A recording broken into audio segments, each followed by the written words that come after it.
Good evening, everybody, and welcome into the Week 2 edition of the Southeast Tennessee High School Football Weekly. I'm your host, Jeff Cade, and we've got a good show lined up for you tonight. As you can see, tonight's guest, we're going to have Patrick McCoon on once again for his weekly appearance from the Chattanooga Times Free Press. And then in segment number 2, we're going to be joined by the sports editor of the Chattanooga Times Free Press, Stephen Hargis, and looking forward to having those two guys join us tonight, talk a little bit about last week, look ahead to this week's action, and talked to Stephen about a few things he wrote in this weekend's Chattanooga Times Free Press involving the state of high school football in the Hamilton County region. So a lot to dive into right there. But yeah, and also in the last segment here tonight, we have the announcement of the first 97 Sports Promotions Performance of the Week Award. So we'll dive into that and announce that in segment number 3 toward the end of the show. But let's just dive right into it, man. You know, week 1, a lot of action going on, and one guy who was at 2 games this week is Patrick McCoon. He is, again, a writer for the Chattanooga Times Free Press. And Patrick, thank you again for joining us this week. How's it going tonight? It's going great, man. The Braves are on a roll, and high school football is to week 2, and I got 2 more games to cover this week, a Friday and a Saturday game. So my blood's just boiling for football, and I love what I saw week 1 too. Yeah, no doubt for sure. And I guess let's talk. We'll do a little bit of Braves talk before we dive into this high school football stuff. So you got to give me your honest thoughts. You know, a couple weeks ago when it was like 6 games behind, I'm sure your mood was a lot different than it is right now for sure. Just talk about kind of the shift and really just how the Braves have been kind of roll against some really good teams.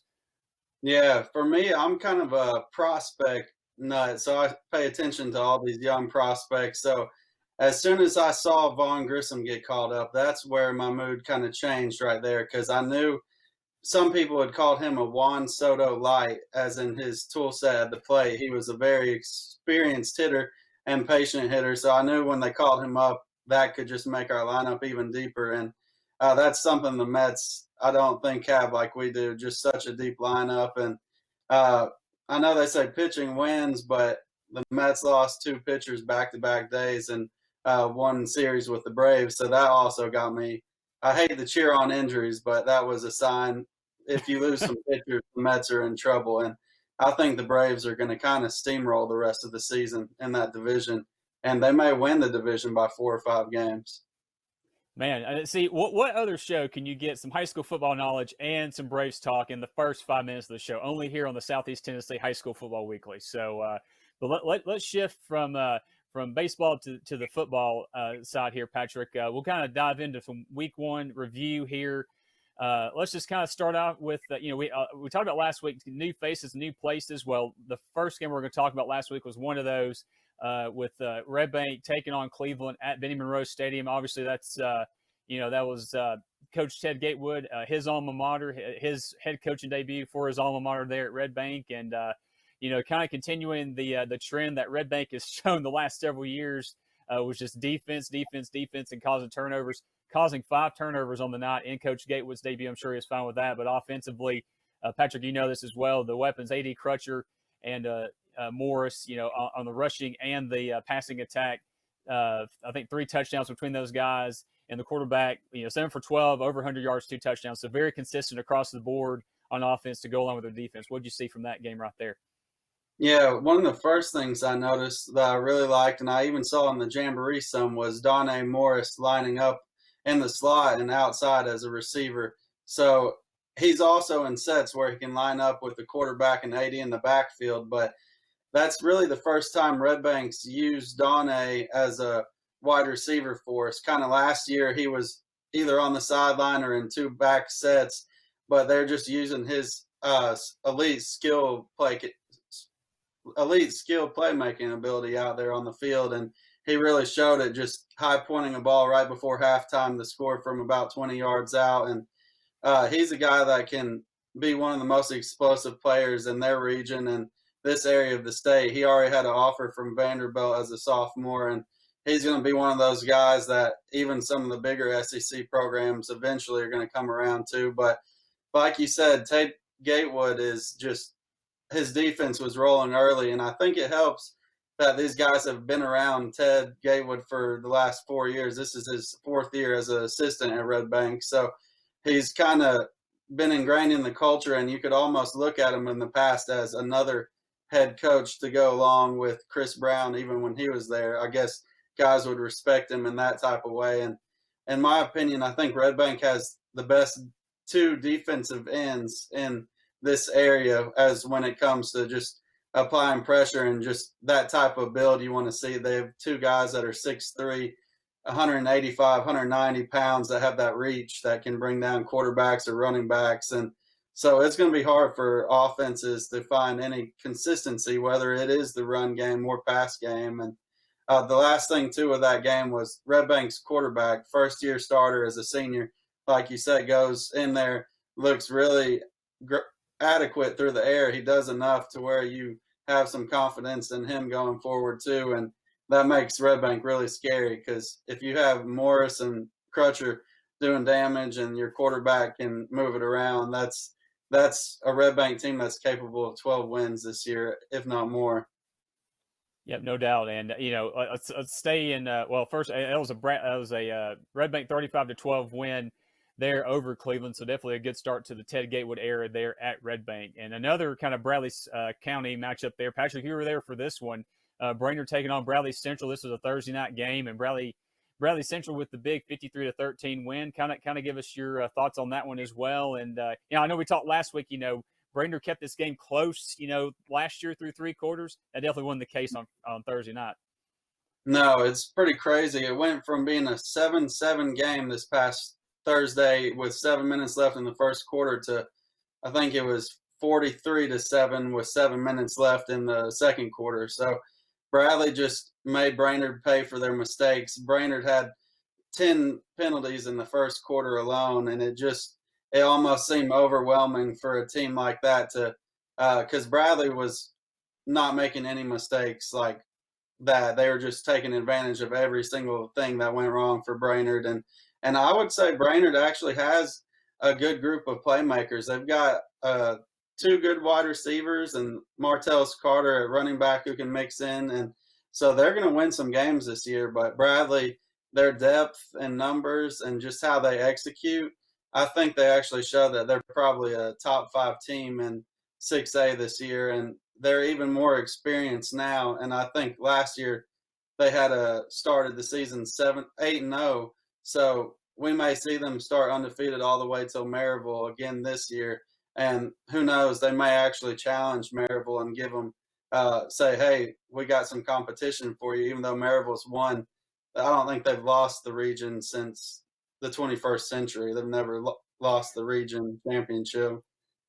Probably before you were born, honestly, right? So, but Bradley Central has, I think they play Walker Valley and Cleveland back to back coming up. I know they got Walker Valley this week. We'll dive into that game a little bit in our look ahead to week 2. But looking back, through week 1, probably one of the games of the week, Signal Mountain at Hickson. Hickson with a field goal in the final 10 seconds. I think there's 6 seconds left to go in this game.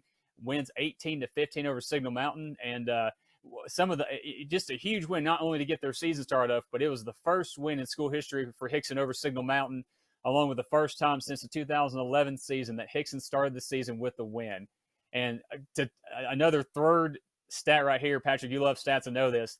First time in 22 years that Hickson has won an opening week game at home. So across the board, just a lot of check marks off that box there for Coach Owensby and the Hickson Wildcats, and just a crazy final 2 minutes. I think Hickson tied the game, and the extra point was blocked, and they got the ball back and got the field goal. So just talk about that game and just how crazy that ending was, and how big of a win that is for Hickson for sure. Yeah, I was keeping track with that game, and it was 8-7 going in the fourth quarter, and Signal Mountain scored there, and I think with 20 seconds left, Hickson throws a touchdown pass. So they're just trying to fight for overtime right there, and they kicked the field goal at the end, but they threw a touchdown late in the last 2 minutes of the game. Had a good defensive stop, get the ball back, and get back in field goal range to win it at the end of regulation. But that's exactly what that program needs. They've been just working for that so hard over these last few years. Like they thought they could do it maybe a season ago, but this is their time to kind of regain what they lost over the years. And they have that duo in the backfield. Brandon Burke and Michael Kendricks are really nice, and then they've got some defensive guys that are just budding guys that are on the edge of breakouts too. So they put a complete game together against a good Signal Mountain team that's well coached and had a winning record last year. So I don't see why Hickson doesn't feel like they could win 5 or 6 games this year, which would just put that ship right in the right direction and just build momentum. And Michael Kendricks is only a junior, so he's got time to leave his mark on that program. He had over 100 yards rushing this past week, and Signal Mountain kind of prides themselves on their defense. So I think going forward, you'll see Kendricks be even more explosive, have some 200-yard games given the right matchups. And I believe that they're playing Notre Dame this week. So that's another chance for a winnable game for them that just could set them their confidence even more. And those kids deserve it because it's been a while, like you said, and they needed some of that momentum with that program. Yeah, no doubt. And the last game we'll kind of look into more in depth before we jump into the scoreboard. East Hamilton and Ooltewah, if we can just play that highlight video. We got a few here from that game between the Owls and the Canes over at the Nest. This was a 52-21 East Hamilton win over the Ooltewah Owls. And, the big story, Patrick, we touched on it last week, was Juan Bullard, who was the workhorse in the backfield last year for the Canes, lining up at quarterback. First start since his freshman year when he was at Ooltewah High School, go figure, and got things off, started on the right track. 246 yards rushing, 81 yards passing, and accounted for all but 28 of East Hamilton's offensive yards, according to Gene Henley's article in the Times Free Press. So, yeah, definitely a pretty good debut for Bullard. But, Dakota Jones had a nice 15-yard touchdown run for the Owls, and Josh Davis had a nice 75-yard out route pass where he made a spin move, outran the secondary, which is a cool thing to see. But, this game, first time East Hamilton has won back-to-back games over Ooltewah in school history, along with their first regular season victory at the Nest there. They had that playoff win back in the 2013 playoffs, I believe. So definitely a big win there for East Hamilton and Coach Reynolds' team. So Patrick, kind of talk about that game and kind of what we saw from East Hamilton there, because another game. I think were you at the Heritage Ringgold game on Friday night last week? I was. So go ahead. Sorry. That was the game I was at. It was a good big win for Heritage that night, and Ringgold coming off a 10-win season, they lost a lot of people, so that was a game people were looking to see if Heritage could take that next step, and they did. Their quarterback was lights out that night too with the deep ball. Well, and that's kind of why we mentioned a Georgia matchup to bring this matchup in here, because these two are actually going to take on each other this week. We'll kind of dive more into that in this segment, but definitely a big win for East Hamilton to kind of get things going and looking to kind of build on that momentum to kind of avenge that region loss championship they had last year. And it's anytime you face your rival, it doesn't matter the record. There's always some intensity there, and it definitely was like that on Friday night. Just kind of talk about what you think East Hamilton showed there against Ooltewah. Yeah, they took control pretty early with Juan just running, like you said, the wild Juan package at quarterback. The wild one, yep. He took over, and that's something I noticed even this offseason. Juan not only gained strength and bulk to himself, but he maintained and maybe is even faster than he was last year. So you've got a more powerful guy who's even stronger to throw the ball now too, because he added some muscle mass and everything, but he's still got the speed. And one of the big things that East Hamilton did too was they got David Cole into that offense too for them. And he's a guy that can make plays on the outside whenever they need that in a game. If some team has a really good run defense, they can have Bullard and the Cole show on the outside, and those two working well together. So, I thought Ooltewah competed and didn't give in to that hot start from Ooltewah, because it was they came back and had some nice drives, and they definitely have playmakers that are going to show out this year, and Dakota is one of those. But like you said, Josh Davis, that's a kid they're really high on. He's a great basketball player too for Ooltewah, and even before the season, their wide receiver coach, Will Davis, was saying you need to watch out for him. He's going to have 800 to 1,000 yards easy this year. So that just sets a really strong start to the season off for him. And I think that they're a team that still competes in a lot of games this year because East Hamilton's a really talented team, probably a top 5 ranked team in my book in their classification.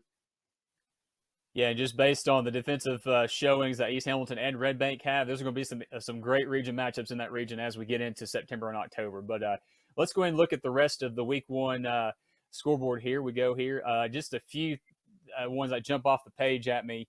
Alcoa, obviously, without Gary ranking the first time, no big deal taking care of Ray County, 38-21, a little bit closer than probably people thought, but that's always a good team in Ray County for sure. Patrick, anything off this list that kind of jumped out at you that kind of surprised you, or?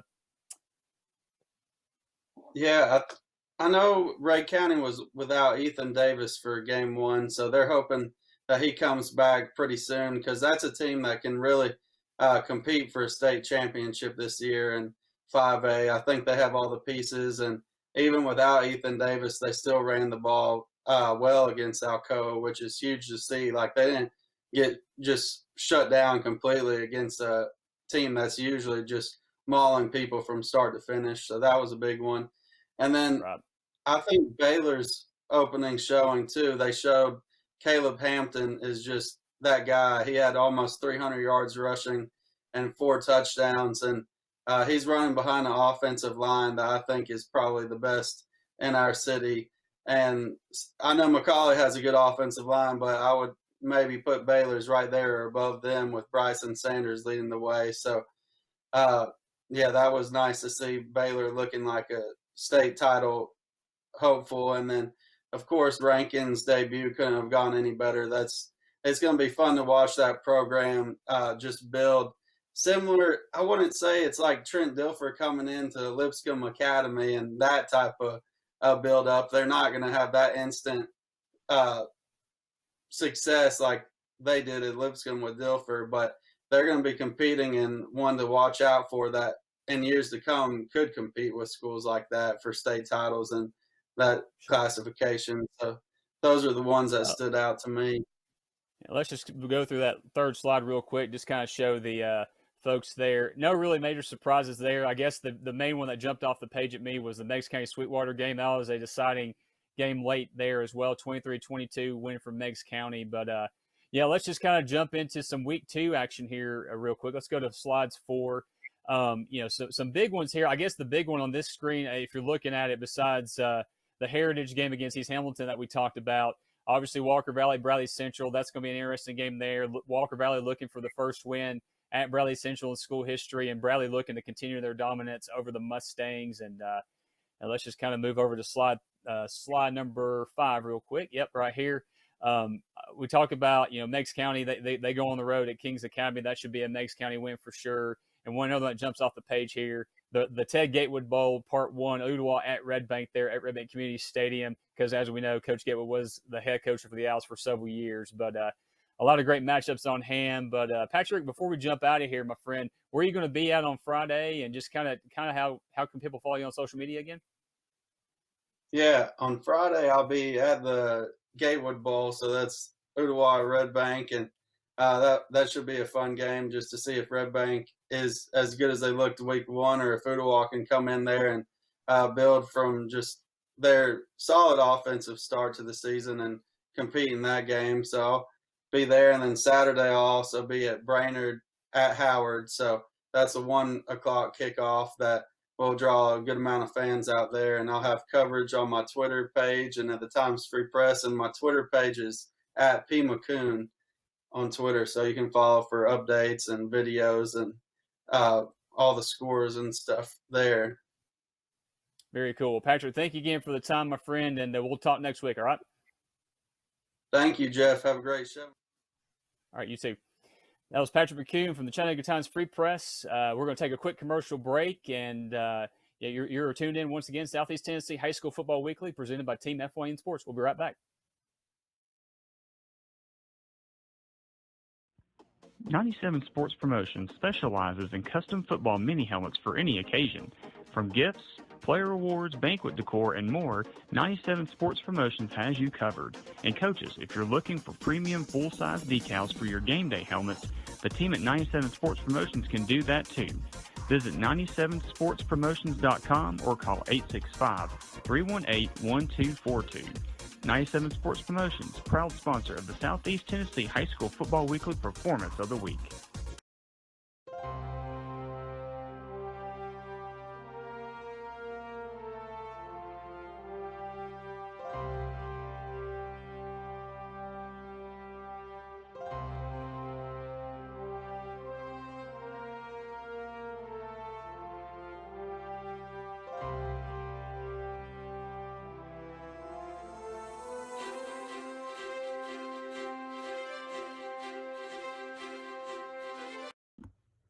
At Circuit World, we offer a wide selection of major appliances, name brands like Whirlpool, LG, Frigidaire, and more. Looking for furniture? Come by and browse our showroom or check out the Endless Aisle, a touchscreen kiosk with thousands of options. Need electronics, gaming computers, laptops, desktops, tablets? We have it all. OLED or QLED, 4K or high def. We have the selection to get you the TV of your dreams. And don't forget, at Circuit World, your credit is always good. So ask about our convenient payment options and 120 days, same as cash. Come see us today at one of our 5 area locations.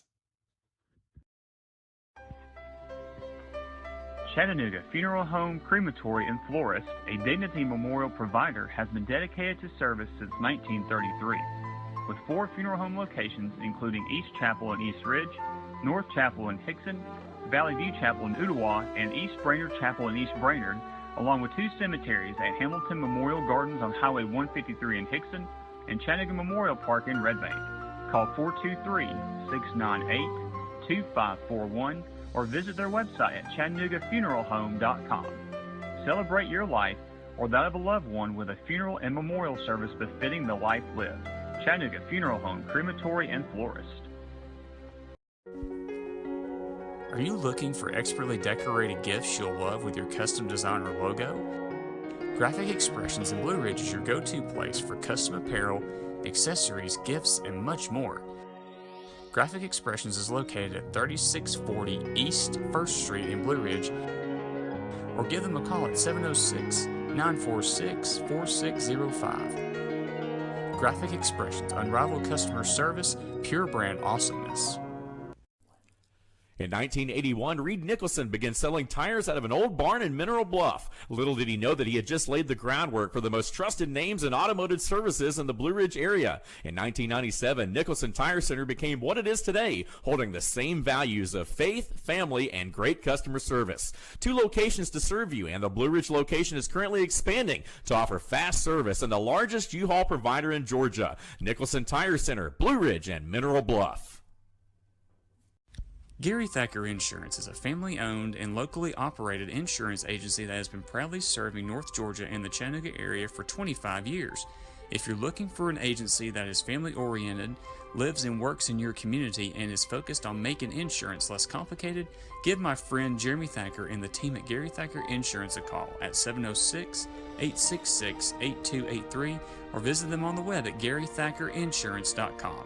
Gary Thacker Insurance, protecting what's important.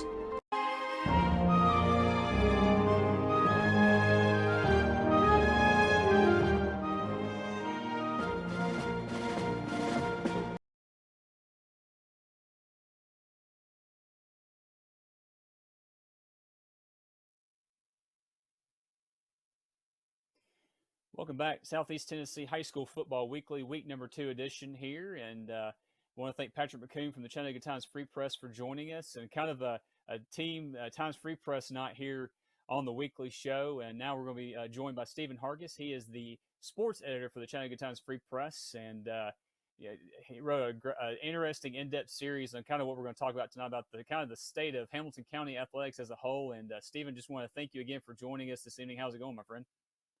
You bet. Thanks, guys. Thanks for having me. All right. Well, I guess before we dive into this series of stories you posted over the weekend, let's kind of look back at week 1 a little bit from where you were and what you saw, and kind of any takeaways that kind of surprised you for a week 1 I guess. East Hamilton looked to be pretty sharp, especially without Lake Clark, their quarterback, who got banged up, having to move Juan Bullard to play quarterback there. Obviously, those guys were much sharper in week one with a new quarterback. A kid having to move from running back to quarterback. They were pretty sharp. I thought Red Bank looked, especially in the second half as the game wore on. Red Bank looked better and better against Cleveland. So that was impressive. And then just the score to see what Boyd Buchanan did in Gary Rankin's first game was impressive as well. Yeah, no doubt. Yeah, I guess we'll kind of just dive into kind of let's kind of set the background on this. You released, I think, a series of 5 stories over the weekend, and just kind of laying out kind of the state of Hamilton County athletics as a whole from the just from county-wide. It even kind of tapped into the middle school stuff and kind of the beginning of that. So I guess the first question is kind of what was the genesis of you're writing this series of stories, kind of how it got started and kind of what gave you the motivation to write all these pieces to share with all of us. Yeah, I think it really started around the spring fling, going around Murfreesboro, seeing some of their facilities, some of the schools that were hosting events, or just going to visit, coaching buddies who are over there and seeing what they have. And I've noticed it for years and years, but it's really, kind of had a little extra time there during the spring fling to visit some of those places. And you just really notice, I mean, it stood out right away that we are really behind, when it comes to the facilities, the number of coaches, some of those football teams that we stopped and talked with, they've got 15 or 16 assistant coaches. And obviously, Hamilton County having only 4 paid assistants. You just noticed all the differences and just how far behind we are. And I get that, there were some people that, when the series came out that wanted to discuss, the academics as well and where Hamilton County is in academics. And that'll come, I'm sure, from our education writers working on something there. But, for me working in sports, we just wanted to highlight kind of this is where we are. We've been falling behind for 20 years. Anyone who's ever set foot outside of Hamilton County to go watch a game, when one of our teams travel, you can clearly see there's a huge difference. Facilities, coaches, all those type things. It's just a night and day difference. And we have struggled. We being the Hamilton County teams have struggled whenever we set foot outside of Hamilton County and play any of those outside teams. Yeah, it's not been pretty. Yeah, no doubt. And, something that I guess first thing that I kind of didn't realize, I haven't been doing this as long as you, nor as in depth, but, really starting it at the middle school level. And, I had heard of the HCAC when I was in middle school and kind of the conference involved in that, but didn't really understand kind of the season breakdowns until, you kind of laid it out there. Is like there's no overlap in seasons, right? So football doesn't compete with, basketball doesn't compete with baseball and so on and so forth. So, and then you just the candidness of these coaches kind of saying, hey, this is kind of where it starts because they're not developed until they get to the 9th grade year. So what was more surprising, I guess a surprising fact there, you think? Was it that or just kind of the candidness of these guys willing to kind of say that? Or what do you think about that? Or kind of what was the biggest thing that surprised you? Yeah, I think the candidness is just the coaches have they've kind of had enough. Yeah. They see that a lot of their peers are leaving to go to North Georgia schools or schools in Tennessee outside of Hamilton County. A lot of those guys they're just kind of fed up. They're at the point in their career where some of the ones who haven't left, have said they're looking to leave. And so you can't have this revolving door of quality coaches leaving because basically they understand that if they want to be competitive, they're going to have to go somewhere else. You can't have that. So I think that's kind of where that started from was those guys are just kind of fed up with it. Not really, to be honest with you, Jeff, nothing really surprised. Just because in talking with coaches through the last few years, you kind of saw this, this coming, and a lot of those guys have been pretty candid, talking with you off the record. And so I felt like it wouldn't be too much of a stretch to get at least a couple of them. But we wound up having, I probably had, oh my goodness, 10 or 12 or 15 others who were saying the same things. We just didn't have space to run all of them. So we just kind of had to choose the ones who said it best and use their comments and try to use as many different people as you could. But there was no one that I spoke to. We spoke to 27 current coaches or athletic directors, and I think 5 or 6 former coaches in a variety of sports or athletic directors. So over 30 coaches, and not a single one of them thought that we were off base with where the story was going in terms of, that Hamilton County definitely needs to do better for the kids if they want to be competitive. Pretty much everybody I spoke with was in lockstep agreement that, yeah, this is something that has to change, or else it's just going to continue to get worse. Yeah, no, I mean, just looking at not only kind of like you said, the staffing issues, and a clear cut example of that is like, let's just say you see an Alcoa play a Red Bank like we saw in the playoffs a couple years ago, or a Maryville taking on, an Ottawa or a Saudi Daisy when they were in that region together. Just the amount of assistant coaches from one side versus to here, like you said, the 4 assistant coaches. I mean, you're already in a losing battle before the team even gets off the bus. Just seeing how many coaches you have there, and then you throw in the facilities angle as well. I think you did a really good job there, kind of highlighting that as well. Because I mean, you can read the newspaper or watch the news and know kind of the Hamilton County schools having looking at replacing not just bleachers for athletic facilities, but just schools in general. Tyler's looking at a complete rebuild. So I mean, I think it's just a top to bottom thing. And I guess there's really no easy fix, but if you could just point to one thing to kind of maybe get a step in the right direction, what would you see that being? Or is there anything? It's just going to be take a long time to do. It's a giant step, Jeff. It's going to be, you're going to have to scuttle some schools. You're going to have to close some schools.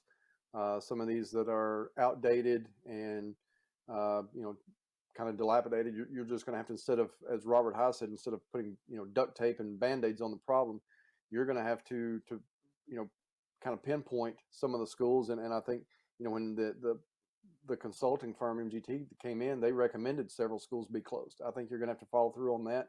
I know it always stirs people in whatever community you're talking about closing a school, but you're going to have to make some hard decisions and start. We have too many schools. I mean, you cannot.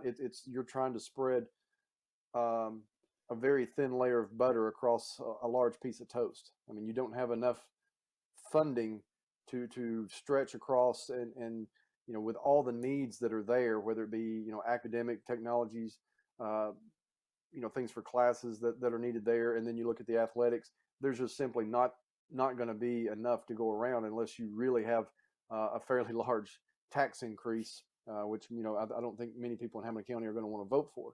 So No. That's kind of where you are. You're either the money's got to come from somewhere, and we had commissioners that actually said that. I think David Sharp actually said the money schools are failing in a lot of ways. The money has to come from somewhere. It's either a tax increase or you start closing some schools and consolidating and making some of these comprehensive larger schools. And speaking of number of schools, another story you had kind of in this series, kind of correlated not just the public schools but the private schools, right? Because if you drive around this city, it's like on every corner you see a private school, right? So I mean, it doesn't matter what size or whatever. There's a ton, a lot of private schools here, and I want, for anybody that has not read your stories in the Chattanooga Times Free Press, what the stat about the number of private schools in this area compared to other schools. That's a very interesting stat line and something that needs to be definitely discussed for sure. Yeah, there are 8 total private schools. If you can include GPS, we're talking about the mid-size and large schools: Baylor, McCallie, CCS, Notre Dame, Silverdale Baptist, CCS Boyd. I mean, going on down the line there, all the way to the smallest is Grace Academy, which is just now rebuilding from the tornadoes from a couple of years. But the first thing they're rebuilding are their athletic facilities. They're going to have their football, soccer, baseball, softball fields completed before pretty much any of their academic buildings. So that kind of tells you where the priority they put on athletics there when they're trying to get the attention of prospective parents to send their kids. That tells you a lot right there. But there are 8 private schools in Hamilton County. I think that is 2 fewer. I believe it was the stat, 2 fewer than the combination of Shelby and Knox counties, which those 2 counties combined have well over 500,000 more residents than we do, but they only have 2 more private schools than we do. It's amazing, isn't it? I mean, it's unreal. And those schools, I think, I've heard you say this some this week, are pulling those kids as well, which can be more of those public schools get more behind because some of those athletes are going to these private schools, just because of the investment that these private schools are making and into their athletic programs, because it does help their enrollment. And it's just definitely a concerning thing for sure. But yeah, just like you said, man. I mean, I don't see like you said, a a concrete first step, right? Just a really big step, and then I mean, the timeline. Who knows how long it is? It's just a kind of a never-ending process until we kind of get the first step in motion. But for those of us who do cover it, whether it's small or big, like you guys have seen this for sure. But I think it's definitely was eye-opening to some of the ones out there in the public that aren't used to seeing kind of that right there and are used to focusing on one school every single Friday. So was that kind of geared toward that, or just to kind of open eyes at the public level, or just kind of at the government level as well? I think a little bit of both, Jeff. I mean, we kind of felt like, the general public out there, if you're a casual sports fan, or maybe your kids are no longer in school, or even if your kids are in school and maybe you don't travel as much outside of Hamilton County, you might not realize, you might think, everything stayed kind of status quo for the last 20 years. And you think that's just the way it is at other schools. I know from talking with parents, whenever I would be at games and I would mention, facilities at another place outside of our county, and they would kind of, give you that double take look, like they were surprised, indoor facilities at a high school. And I was like, yeah, most places have turf, have indoor facilities, have, larger weight rooms, have multiple gyms so that the boys and girls basketball teams can practice at the same time, and maybe even, other teams can go into their gyms and practice at the same time. I mean, those are things that the private schools, the schools outside of our county, either have or they're building. They're currently moving forward to having those. So I thought, this might be a good eye opener for the community to kind of see, oh wow, we're that far behind. I didn't realize that. And also maybe, some of the decision makers could also see for themselves, just how far behind we are, and maybe this could get the wheels rolling toward improving some things for the kids in our county.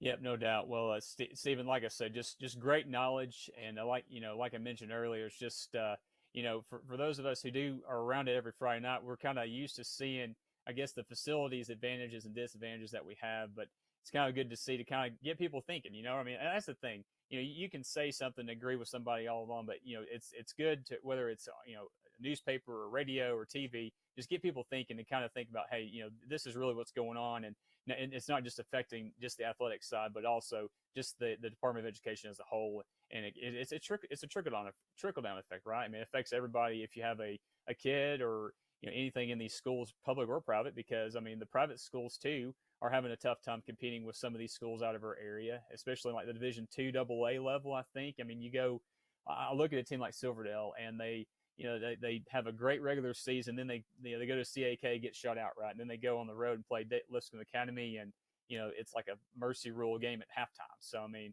it's just a lot to think about, and just a lot to strive for the betterment of your school, your community, and your program. But before we let you out of here, I do kind of want to mention something, or kind of talk about this week a little bit. Kind of get everybody's feet underneath them this week or last week, and kind of look into week 2. Some interesting matchups, I guess. Kind of where are you going to be at this week, and kind of what just give our audience out there 1 or 2 games for them to keep an eye on for possible good games on Friday night. Yeah, I think some of the better games we're looking at that we're going to cover. We'll have someone at Heritage and East Hamilton. I think that's kind of an intriguing game, just because 2 teams that don't typically play each other. We'll also have someone at the Red Bank Ottawa game. We'll have Lindsey Young will be at one of the North Georgia games. I believe he's going to try in Lafayette. He'll be down there. We will all have, personally, I'm going to go probably for the first quarter or first half of South Pitt at CCS, and then I'm going to go over to Findlay and watch from halftime on. I'm going to watch the Macaulay Woodward Academy game, because that could be really interesting with those 2 teams with a lot of future college players on the field for both teams. So we'll have all the games, even the ones that we don't necessarily have someone at. We'll recap all of them online. That's kind of what we're looking to do this year, is have our recap so that we don't have to have a deadline to cut it off, where we might miss a game or 2. By having it online, there's not really a deadline. We can work 12:30, 1 o'clock, whatever, and add games as we go. So that's what we're looking to do this year, is have 4 or 5 game stories that we cover in our replica edition, and then online we'll have all of the coverage of all the other games. And Gene Henley will be at the game that probably has the best spread in the press box, correct? Gene Henley will be at Walker Valley, Bradley Central. Yeah, of course. Yeah, that'll definitely be hard a good one there. Bradley County.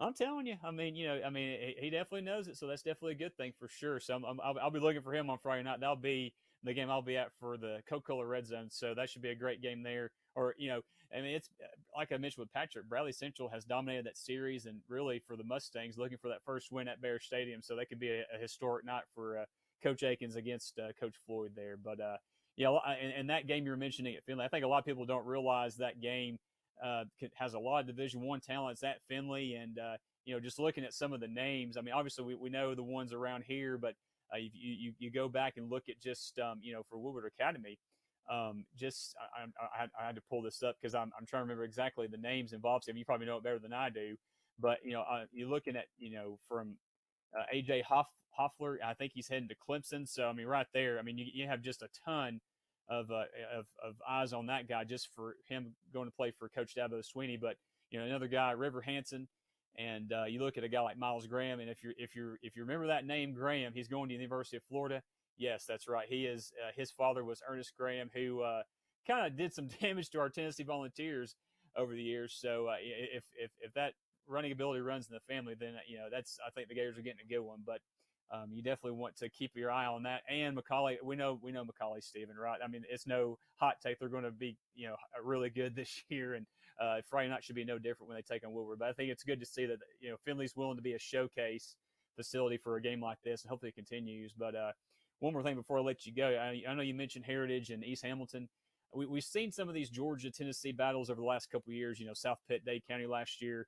They play in Marion County, I believe, in a couple of weeks or next this year as well. You think we'll see that more of that in the future, or do you think it's kind of just a one-time thing just to kind of get the schedule filled?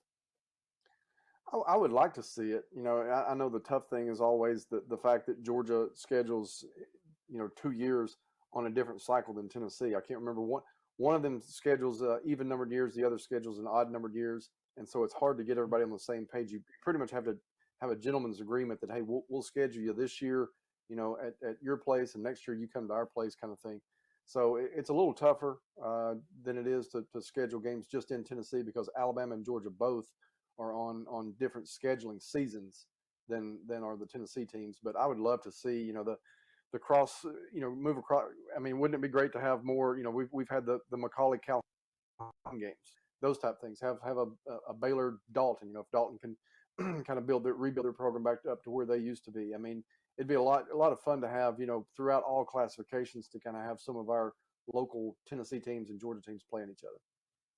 Yeah, no doubt. We'll definitely want to see that more, coaches. But anyway, Steve, before we let you go, just want to thank you again for joining us. But just kind of give us tell the folks out there how they can follow you and kind of how they can absorb your content for sure.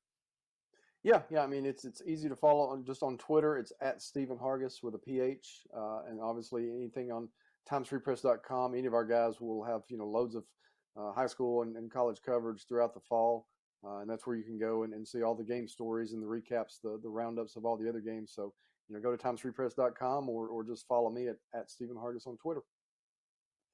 All right, Stephen. Well, I appreciate it again, man. Appreciate the info and just the insight. And we'll see you down the road at a game, hopefully this year. All right. You bet. See you then, Jeff. All right. Thank you, Stephen. Stephen Hargis, sports editor, Chattanooga Times Free Press. Want to thank him for joining us here in this segment. And we're going to take one more quick commercial break. And we'll finish up the show and 97 Sports Promotions Performance of the Week Award announcement winner. And just close this week 2 out on a good note. You're tuned in to Southeast Tennessee High School Football Weekly presented by Team FYN Sports. 97 Sports Promotions specializes in custom football mini helmets for any occasion. From gifts, player awards, banquet decor, and more, 97 Sports Promotions has you covered. And coaches, if you're looking for premium full-size decals for your game day helmets, the team at 97 Sports Promotions can do that too. Visit 97sportspromotions.com or call 865-318-1242. 97 Sports Promotions, proud sponsor of the Southeast Tennessee High School Football Weekly Performance of the Week.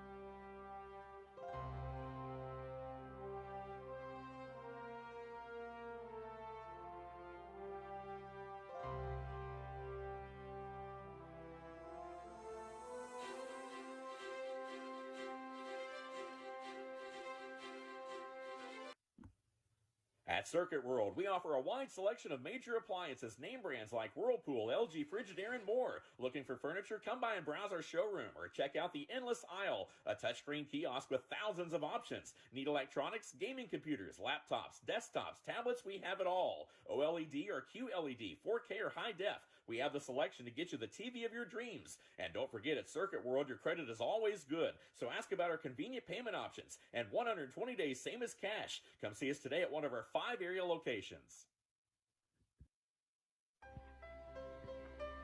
Chattanooga Funeral Home, Crematory, and Florist, a Dignity Memorial provider, has been dedicated to service since 1933.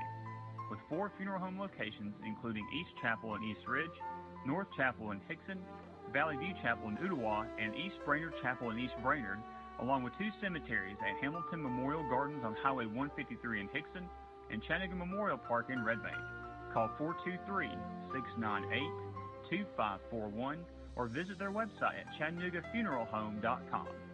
Celebrate your life or that of a loved one with a funeral and memorial service befitting the life lived.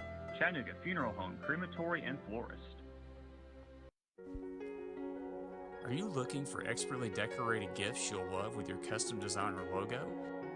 Graphic Expressions in Blue Ridge is your go-to place for custom apparel, accessories, gifts, and much more. Graphic Expressions is located at 3640 East 1st Street in Blue Ridge, or give them a call at 706-946-4605. Graphic Expressions, unrivaled customer service, pure brand awesomeness. In 1981, Reed Nicholson began selling tires out of an old barn in Mineral Bluff. Little did he know that he had just laid the groundwork for the most trusted names in automotive services in the Blue Ridge area. In 1997, Nicholson Tire Center became what it is today, holding the same values of faith, family, and great customer service. 2 locations to serve you, and the Blue Ridge location is currently expanding to offer fast service and the largest U-Haul provider in Georgia. Nicholson Tire Center, Blue Ridge, and Mineral Bluff. Gary Thacker Insurance is a family-owned and locally operated insurance agency that has been proudly serving North Georgia and the Chattanooga area for 25 years. If you're looking for an agency that is family-oriented, lives and works in your community, and is focused on making insurance less complicated, give my friend Jeremy Thacker and the team at Gary Thacker Insurance a call at 706-866-8283 or visit them on the web at GaryThackerInsurance.com. Gary Thacker Insurance, protecting what's important.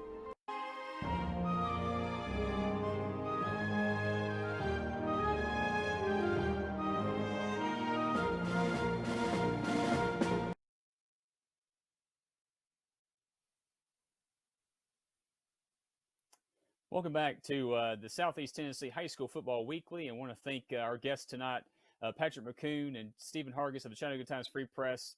Great information about last week's action, looking ahead to this week, and then, of course, just the state of Hamilton County athletics as a whole. Definitely a lot of information. And, again, I would recommend that anybody who didn't kind of know what we were talking about to go check it out on timesfreepress.com. And, yeah, just definitely some great information there and something to keep in mind. Not just now, but down the road as well. But yeah, just again, thank you again for tuning in tonight. And without further ado, we mentioned it last week that we're kind of starting this new thing with 97 Sports Promotions sponsoring this Performance of the Week. Any performance team or individual that kind of exudes and kind of stands out above the rest. Right, there were several options there. One of those, we've had several nominees. Obviously, Juan Bullard, the quarterback for East Hamilton, Josh Jackson at Tyner. 15 and 19 there, 274 yards, 4 touchdowns. And for Caleb Hampton, the back that we talked about earlier for the Baylor Red Raiders, 29 rushes, nearly 300 yards, 297 to be exact, and 4 touchdowns. And, of course, how can we forget the Hickson Wildcats getting a big win over Signal Mountain and just kind of getting their season started off a historical night, broke some streaks there. But want to kind of, announce this week's Performance of the Week, and we can just pull up slide number 6 there. It is Juan Bullard, the quarterback for East Hamilton. As we mentioned, his first start as quarterback since he was a freshman in high school. Just had a great night. All of the touchdowns in the first half that East Hamilton had were Bullard touchdowns, 246 yards rushing, 81 yards through the air. And just the biggest stat that really stuck out to the committee that selected him, all but 28 of the offensive yards that East Hamilton had were on the legs and the arm of Juan Bullard. So definitely want to thank 97 Sports Promotions for sponsoring the Performance of the Week. Congratulations to Juan Bullard, the quarterback for the East Hamilton Hurricanes. And we could just go to slide number 7. You're going to be getting a custom mini helmet sent to you there, Juan, kind of as a little trophy and something for to remind you of your performance there on Friday night. And if you have a player, a team, or whoever you think had the best game every week, be sure and go to our Twitter page at SETN Weekly, and also use the hashtag 97POTW for 97 Performance of the Week. So I definitely want to thank Doug Carter and the team at 97 Sports Promotions for kind of providing these mini helmets for trophies for our players of the week. We'll be giving one out every week until I think right before state championship weekend here in Chattanooga coming up in December. So a lot of performances that are definitely going to kind of stand out above the rest. But yeah, this week definitely again congratulations to Juan Bullard, QB for the East Hamilton Hurricanes. But yeah, just want to just thank you all again for tuning in with us this week. We got had a great week. Obviously, Stephen Hargis and Patrick McCoon of the Chattanooga Times Free Press. I mentioned every week, but if you have a team, go out and support your local team on Friday night. And if you don't have a local team, just go find one nearby or one matchup that might have the best game, or something that definitely sticks out to you. We mentioned a few during the week. Just go online. We'll have some on at SETN Weekly to have some games that we can definitely throw out as the 5 to watch for the weekend. And go out there, support it. Buy a hot dog, buy a Coke, buy a water, do whatever you got to do to support these programs, because they definitely need our support, not just in the stands but financially as well. Because they're giving it their all. We should give our all for our communities as well, and kind of raise awareness and cheer these young men on, and these coaches, because they're putting a lot of blood, sweat, and tears and effort into their daily or their weekly performances, and it's definitely a good thing to see. But I definitely want to thank you all once again for tuning in to this week's edition of the Southeast Tennessee High School Football Weekly. Again, you can watch the show on fyntv.com, the FYN TV app. And of course, you can follow us all here on Twitter. Follow the show, like I mentioned, at SETN Weekly. That's at SETN Weekly. That's the Southeast Tennessee High School Football Weekly Twitter page. And if you want to follow me on my personal account, is at the Jeff Cade on Twitter. And you'll find our Game of the Week coverage for the Red Zone on Talk Radio 102.3. I'm at our Game of the Week and having updates, videos, and stuff like that for that game. So definitely give both those accounts a follow if you want to see some high school football content come your way. But once again, thank you so much for tuning in for this week, Southeast Tennessee High School Football Weekly. But please stay tuned for Inside the SMC and the North Georgia High School Kickoff Show coming up next from Team FYN Sports. Have a good night.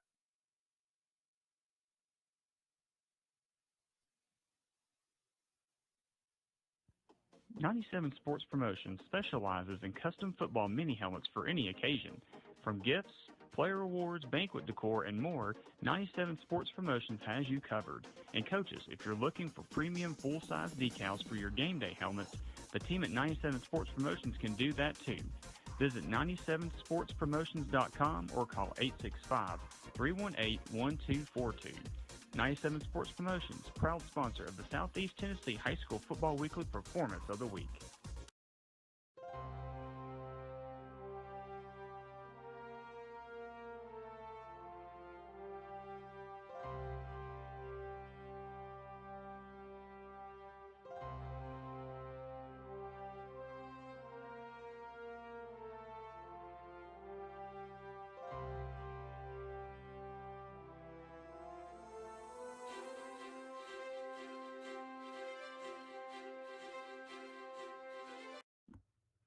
At Circuit World, we offer a wide selection of major appliances, name brands like Whirlpool, LG, Frigidaire, and more. Looking for furniture? Come by and browse our showroom or check out the endless aisle, a touchscreen kiosk with thousands of options. Need electronics, gaming computers, laptops, desktops, tablets? We have it all. OLED or QLED, 4K or high def. We have the selection to get you the TV of your dreams. And don't forget, at Circuit World, your credit is always good. So ask about our convenient payment options and 120 days, same as cash. Come see us today at one of our 5 area locations.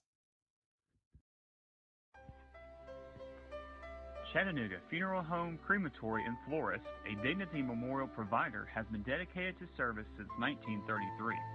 With 4 funeral home locations, including East Chapel in East Ridge, North Chapel in Hickson, Valley View Chapel in Ottawa, and East Brainerd Chapel in East Brainerd, along with 2 cemeteries at Hamilton Memorial Gardens on Highway 153 in Hickson and Chattanooga Memorial Park in Red Bank. Call 423-698-2541 or visit their website at ChattanoogaFuneralHome.com. Celebrate your life or that of a loved one with a funeral and memorial service befitting the life lived. Chattanooga Funeral Home, Crematory, and Florist. Are you looking for expertly decorated gifts you'll love with your custom design or logo? Graphic Expressions in Blue Ridge is your go-to place for custom apparel, accessories, gifts, and much more. Graphic Expressions is located at 3640 East 1st Street in Blue Ridge, or give them a call at 706-946-4605. Graphic Expressions, unrivaled customer service, pure brand awesomeness. In 1981, Reed Nicholson began selling tires out of an old barn in Mineral Bluff. Little did he know that he had just laid the groundwork for the most trusted names in automotive services in the Blue Ridge area. In 1997, Nicholson Tire Center became what it is today, holding the same values of faith, family, and great customer service. 2 locations to serve you, and the Blue Ridge location is currently expanding to offer fast service and the largest U-Haul provider in Georgia. Nicholson Tire Center, Blue Ridge, and Mineral Bluff. Gary Thacker Insurance is a family-owned and locally operated insurance agency that has been proudly serving North Georgia and the Chattanooga area for 25 years. If you're looking for an agency that is family-oriented, lives and works in your community, and is focused on making insurance less complicated, give my friend Jeremy Thacker and the team at Gary Thacker Insurance a call at 706-866-8283 or visit them on the web at GaryThackerInsurance.com. Gary Thacker Insurance, protecting what's important.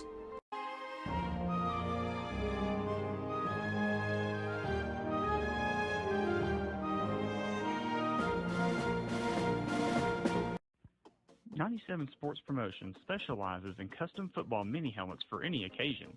From gifts, player awards, banquet decor, and more, 97 Sports Promotions has you covered. And coaches, if you're looking for premium full-size decals for your game day helmets, the team at 97 Sports Promotions can do that too. Visit 97sportspromotions.com or call 865-318-1242. 97 Sports Promotions, proud sponsor of the Southeast Tennessee High School Football Weekly Performance of the Week.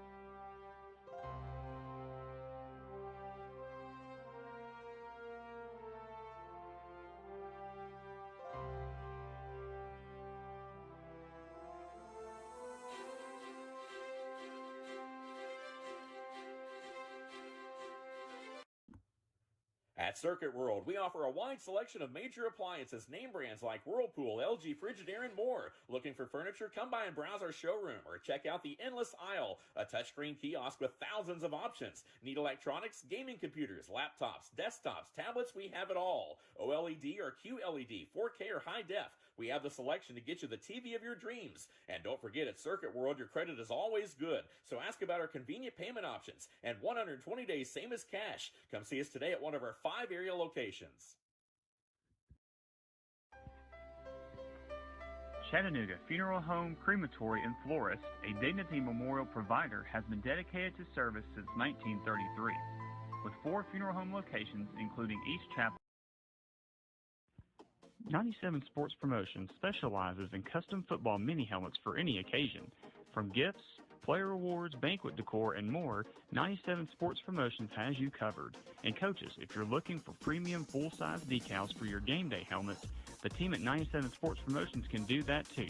Visit 97sportspromotions.com or call 865-318-1242. 97 Sports Promotions, proud sponsor of the Southeast Tennessee High School Football Weekly Performance